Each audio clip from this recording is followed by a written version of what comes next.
What is up, everybody? Single Gamer Dad here. Today, I'm going to be going over some of the things that I have learned over the past 50 hours of playing PalWorld that can hopefully help some of you guys just getting started, or maybe even some of you guys that are already playing.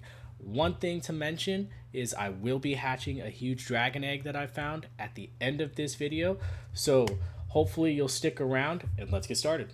Alrighty guys, so the first thing I wanted to go over with you was your player stats and your pal stats. So as you can see, we have these 6 stats right here. Every time you gain a level, you will gain what is called a stat point. These points cannot be taken back, so you have to choose them wisely. The 2 stats that I have focused on throughout the game have been health and weight. Health is pretty important because as you're trying to catch these pals, they will attack you. You will also be attacked in the dungeons and raids that you do throughout the game.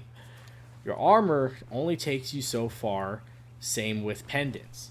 So having higher health means you will last longer through these dungeons, raids, and catching these pals. Weight is also very important because to obtain items like these, you have to gather these resources. So gathering these resources will weigh you down. To avoid having to run back and forth from your base so often, increasing your weight will allow you to stay out longer.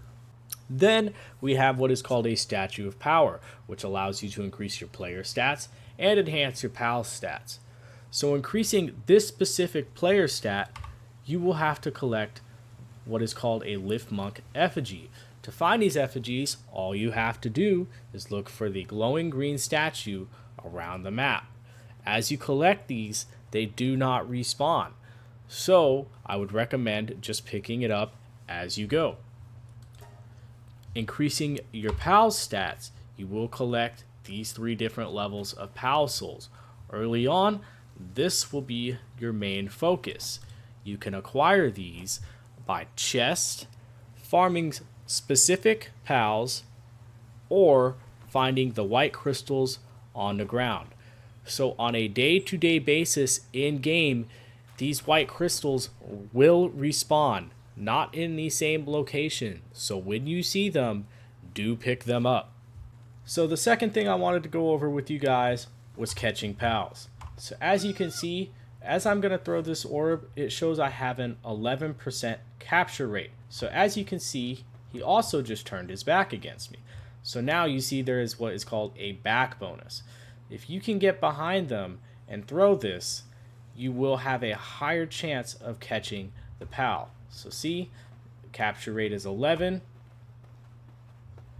and now it's 29. So let's give it a shot.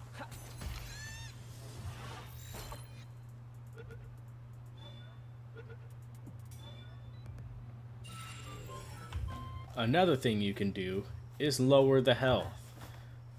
So as we lower his health, his capture rate will be higher. As you can see, there's a back bonus and his health is lower, so now our capture rate is at 76. So let's see if we get it. And we got it, so there we go. The third thing I wanted to go over with you guys was setting up your base. So as you can see, when you set up your PAL box, you're going to have this blue perimeter right here. You're going to want to set up in an open place, very flat, that is conveniently located to as many resources as possible. Because early on, before you get these farming abilities right here, you're going to need to farm these berries, the Paldean fragments, wood, and ore. So the closer you are to all of these things, the better. So the fourth thing I wanted to go over with you guys was dungeons and raids. This is the dungeon you're going to have to complete pretty early on. If you're struggling, I would definitely recommend the way I'm doing it right now. I did struggle earlier on with this, and this is the way I found to get it done the easiest. As you can see, I'm able to keep my distance very well, along with using a long distance attack. This can also be applied while trying to catch higher level and more rare pals throughout the map, some moves have a way different effect on certain pals. I do know that there have been pals that I've used this move on and it does stun them in place. I do think it's kind of cheap, but if you're a completionist, it's definitely something to think about. Okay guys, the fifth thing on our list is the PAL condenser. This goes back to catching pals and being selective on which ones to power up. So if we go over to this, as you can see, you select a base pal. I'm going to select the one I have upgraded already. So if I select the pal, you can see it takes 16 pals to extract. The first time you extract, it will only take +4. So the second time, it will be +16. I would definitely recommend to only use this on pals that are worthwhile, that have decent stats and have the passive stats you would prefer to have on your team or working at the base. Okay guys, the sixth thing I wanted to go over with you was choosing which pals to have work for you at the base. You want to try to be as efficient as possible, so picking the right one is pretty important depending on what you're trying to accomplish. Let's say you're trying to accomplish cooking. You would want to pick a pal that focuses specifically on kindling. Having a pal that can do multiple things usually is not the best, mainly because they will switch back and forth in between tasks. Let's say you wanted to do mining. Picking this rush ore would be a good example because all it has is mining as a task ability. Another thing to note is checking out the passives. You want to be careful when picking the right pal for the job. Looking at the passive will give you a good idea of how they're going to be. For example, this lift monk is clumsy. I would maybe not want to pick that one to be working around a base.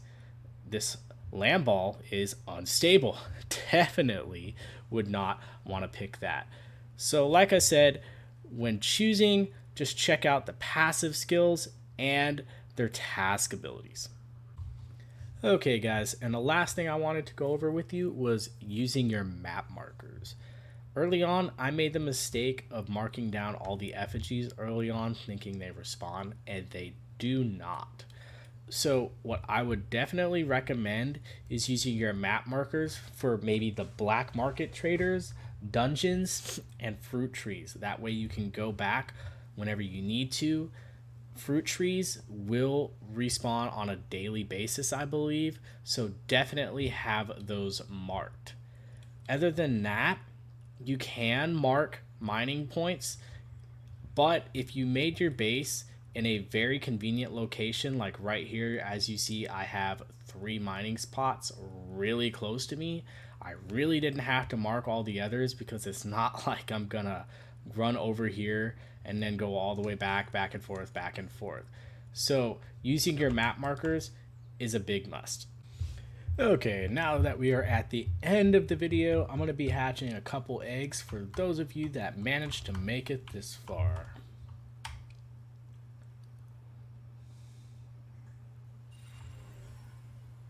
Well, that's actually kind of disappointing. I already have one.